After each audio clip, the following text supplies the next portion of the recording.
Welcome to the Raw Blog. It is Friday, as it usually is on these videos, January the 9th at 0950. And I had a dream I want to share this morning as an introduction to what you're about to hear today. Time permitting, I'm going to start with an introduction, a shift in how this series is going.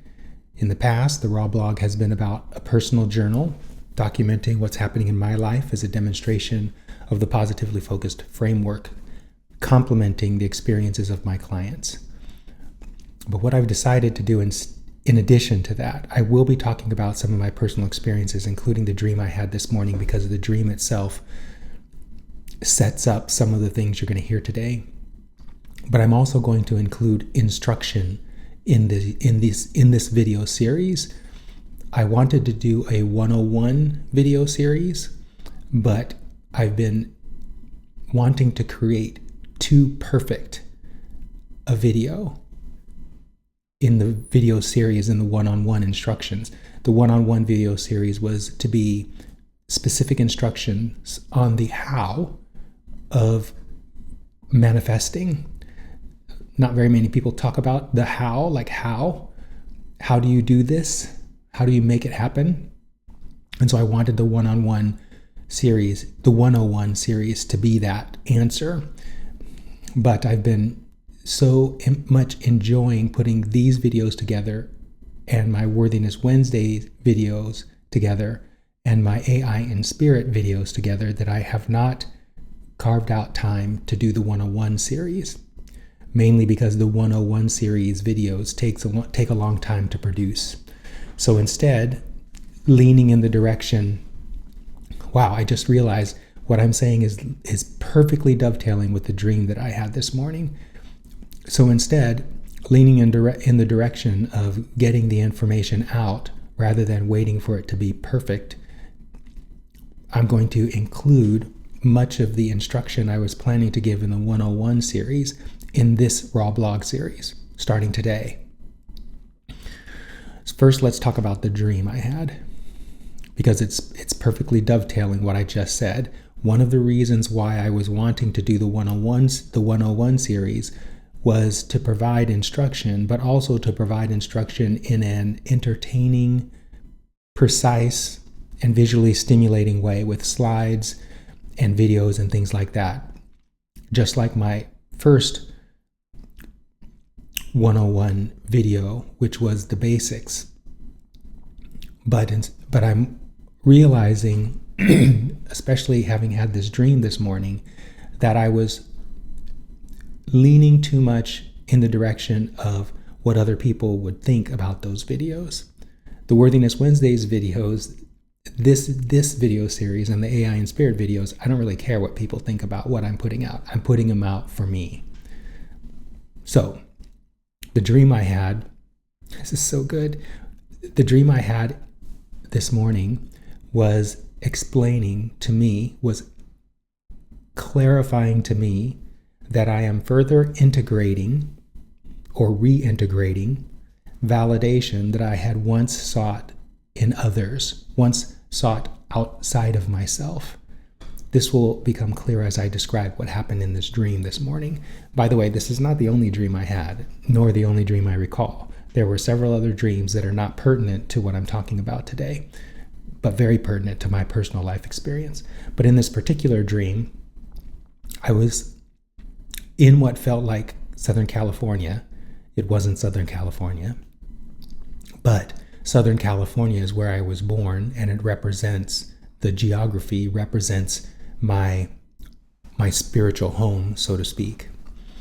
So I'm in Southern California, and I'm going to a bug inn, Bugin. So a bug inn in the olden days, when I was younger, in my 20s, was an event where people who modified old Volkswagen Beetles would come and show off their cars, their show cars. And so in this dream, I was going to a bug inn, and I went to to keep this kind of brief, I went into the bug-in and then went to the headquarters office of the administrative office of the bug-in. And there, while the administrator was not there, his assistants, who were all females, there were 2 of them, were there. And there, I talked with the assistants about my mother, who in the dream was not there also, but had left some stuff behind for me. What she left behind were these beautiful, luxurious pullover and zip up and cardigan sweaters.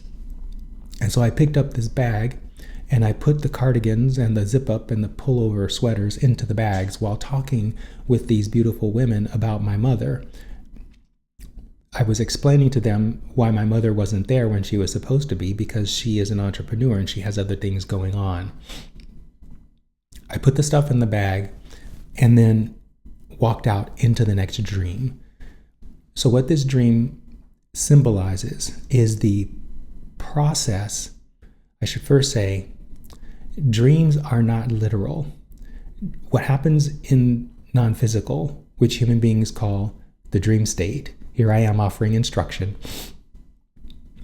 What human beings call the dream state is actually a non-physical experience, and we are having these experiences every night we go to sleep. We're actually having the experiences while awake as well, but because most human beings focus intently on physical reality, they're not able to perceive non-physical simultaneously. Anyhow, in the dream state, you're in the opposite state. You're focusing almost exclusively on non-physical, and there you're accomplishing a lot of things, to keep this short. So when you come back out of the dream state, your brain does what it successfully does in physical reality. In physical reality, your brain is interpreting vibrational signals brought to it through your sensory organs, your eyes, your ears, your nose, etc., your sense of touch, etc. And when it takes in those signals, your brain, it interprets those signals into what you call physical reality. It's very good at doing that in physical reality. But because you don't take your brain into non-physical, it doesn't, and because it's not equipped to handle non-physical data, because there's so much of it, your brain is not as good as interpreting what's happening in non-physical as it is in physical. And so when you come back out of non-physical reality in the place humans call dreams, the brain immediately tries to overlay waking state symbology on top of the experience that you're coming from in the dream state. And this is why most people don't understand what's going on in their dreams, because you have to have some clarity with regard to the symbolism and what it means relative to what actually happens in non-physical. And most people don't have that background.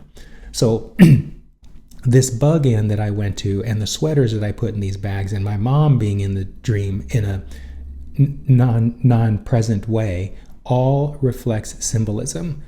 You have to think through this now. Bug-in. So I once owned a 1972 California bug that was totally tricked out and beautiful, and I love that bug. Bug-ins are places where people go who have these kinds of vehicles, nostalgic, vintage, you could call it ancient. They go to these bug-ins in order to win awards and accolades and show off their handiwork, their beautiful creations, and get validation from external parties, from others. In fact, it goes so far in the bug-ins that you can even win awards. This is true in almost every car show.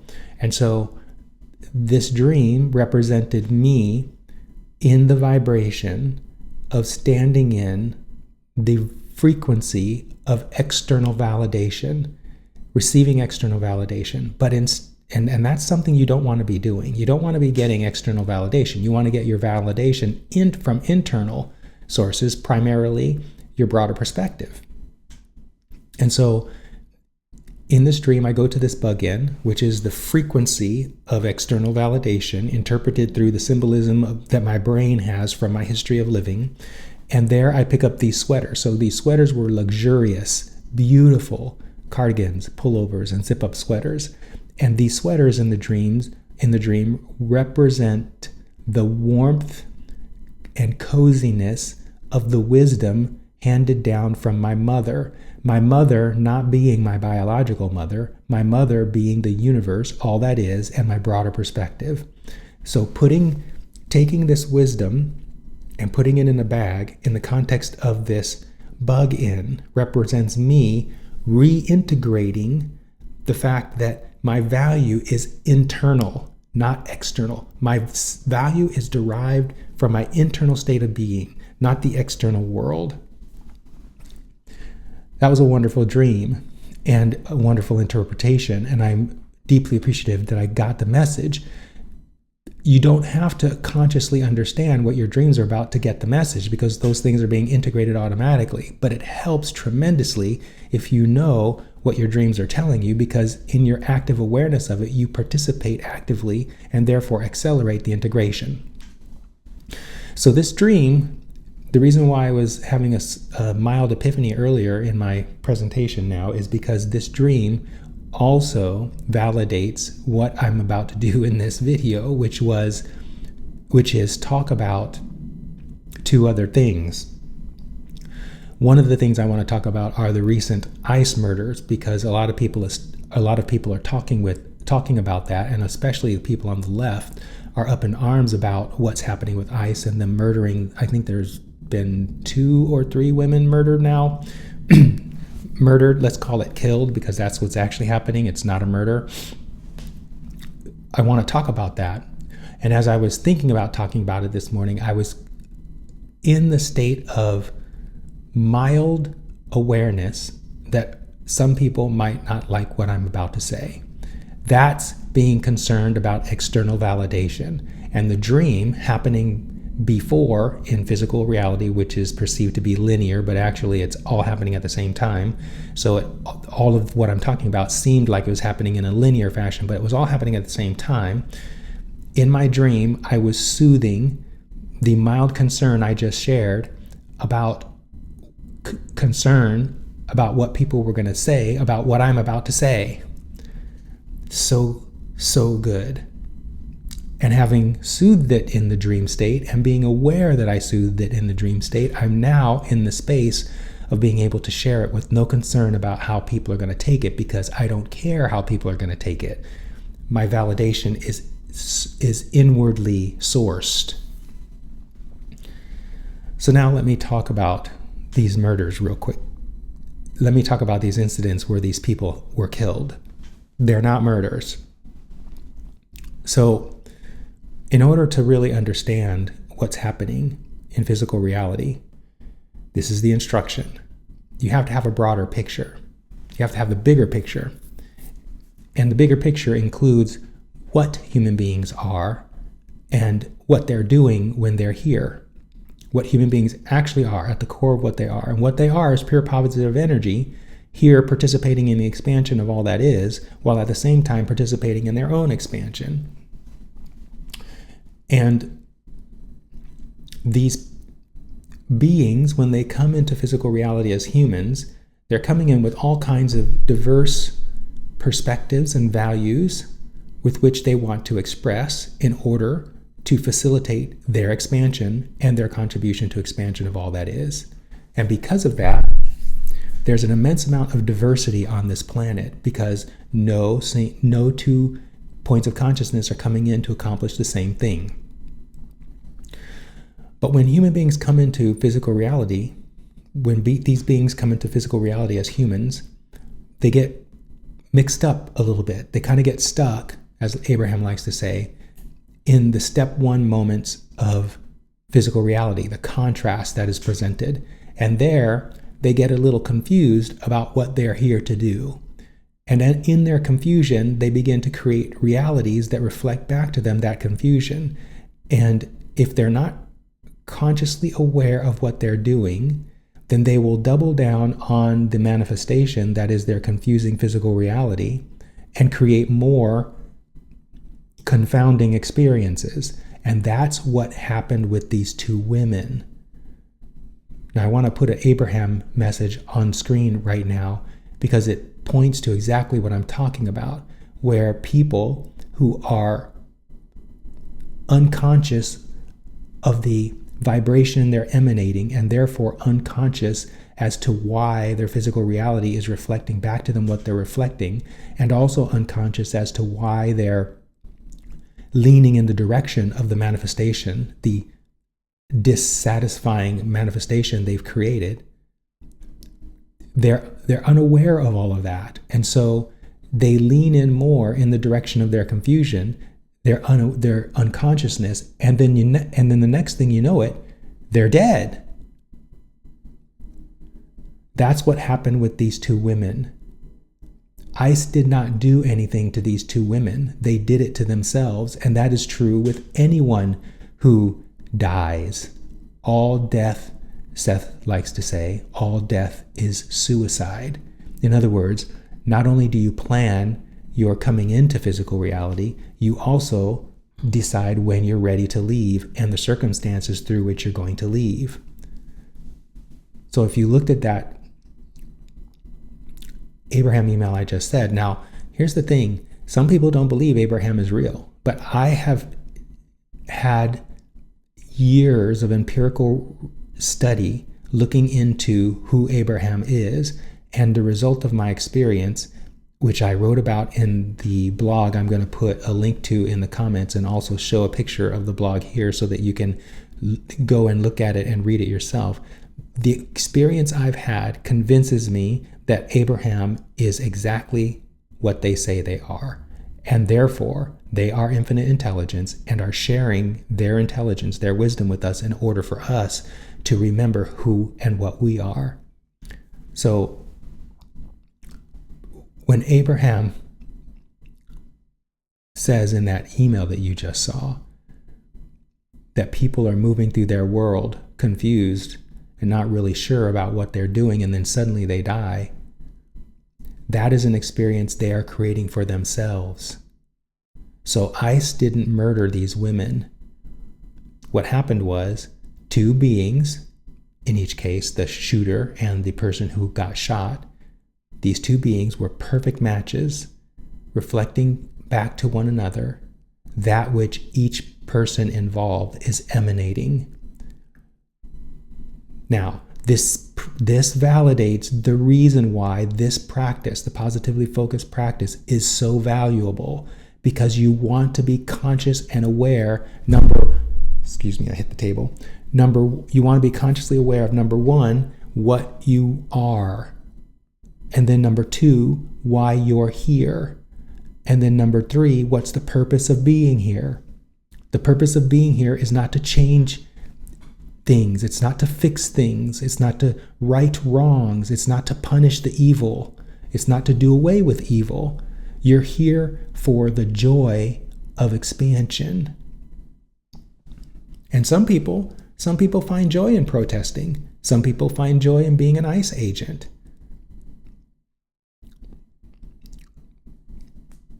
I'm not here to judge.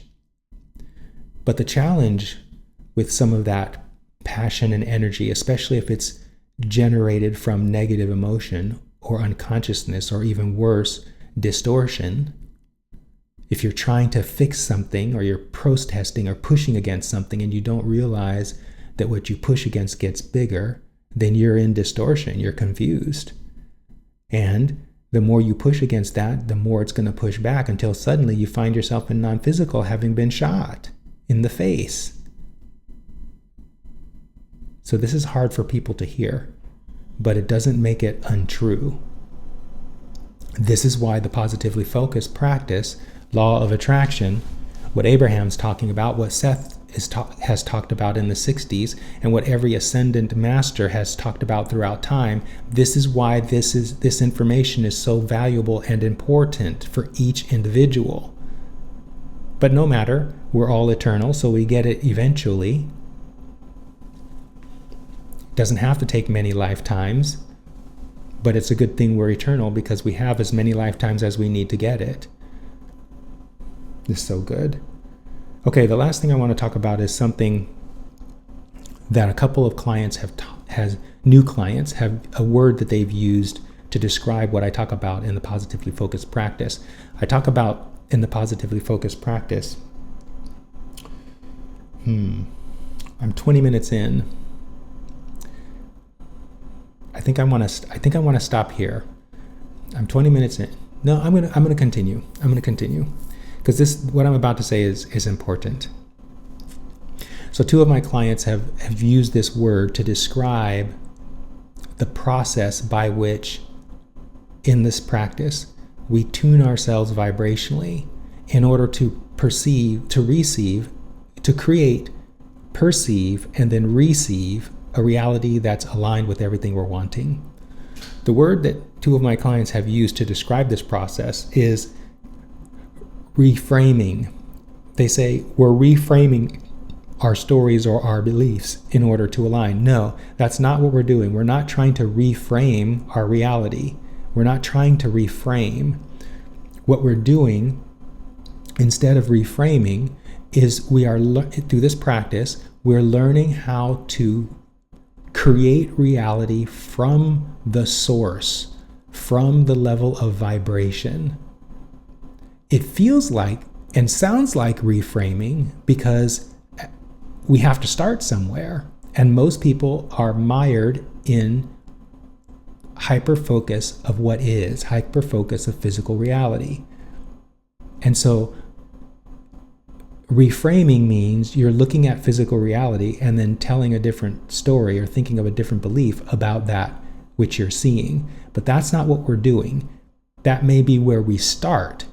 But what we're ultimately wanting to do is move through the varying levels of indications of vibration until we get to the level of vibration, which is the source or the foundation from which everything emerges. And when you get there, at the level of vibration where you can perceive what vibration feels like and tune yourself and know that you're tuning yourself from one frequency to the other, then you're no longer reframing, you're creating deliberately.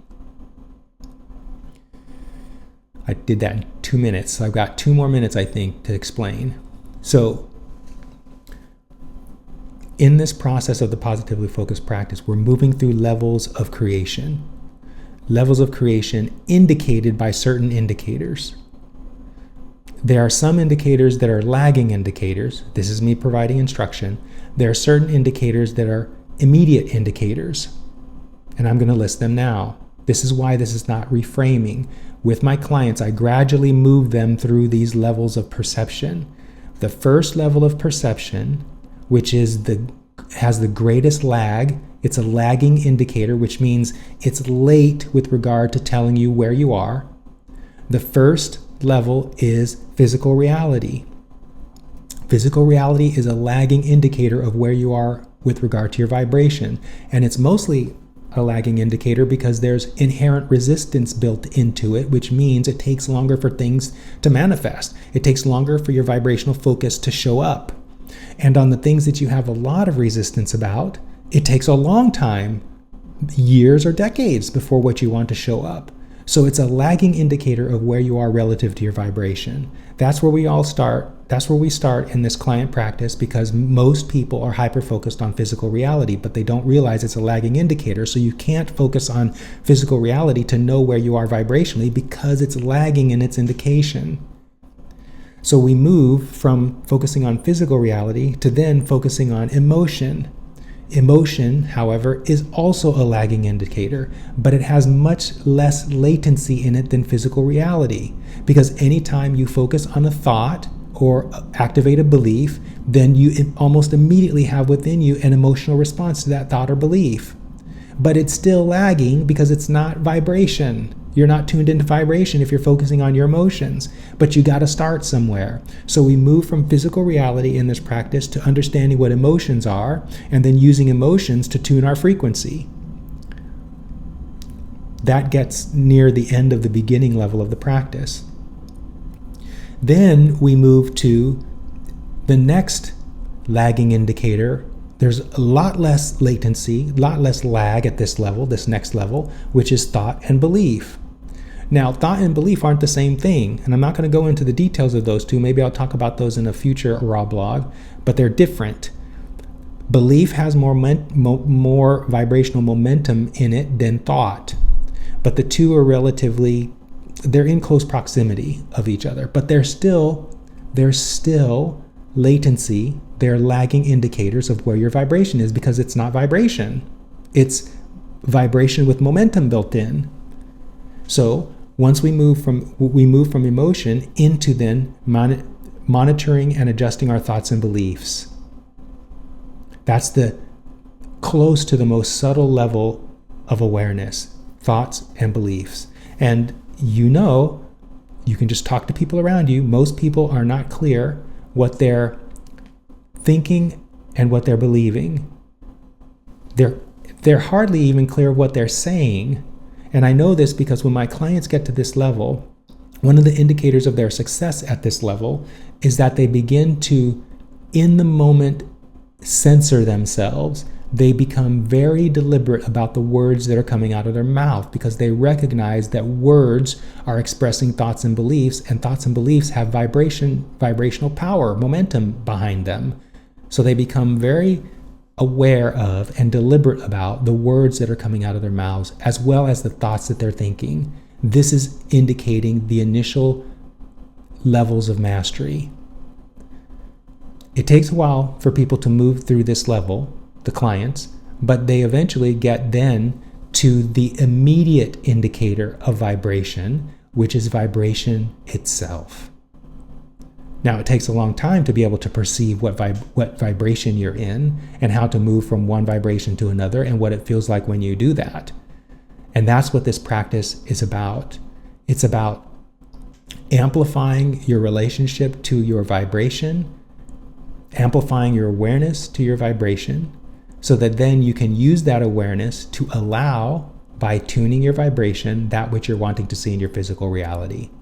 And when you do that, over time, the lagging indicator that's physical reality begins to show up in your life experience as life experience, and that's the charmed life. I just laugh because my broader perspective was just like, well, you just did really good explaining that. And it's true, I did a really good job explaining this, and I can see why I was inspired by my broader perspective this morning through these dreams and then through this epiphany to talk about what I'm talking about today. I can see why I was inspired to do that, because now is the time to start describing instruction. This was good. 30 minutes of juicy, high quality instructional content. If you have a question, put it in the comments. You have a yeah but, you can put that in the comments too. I'm really eager to see how this Raw blog series now progresses. There's a lot of value here. Hopefully you've seen it. But if you don't, that's okay, because I'm really doing this for me. I'm doing this to amplify my own relationship to my own vibration so that my life continues to create itself as the charmed life I know it is. See you in the next video.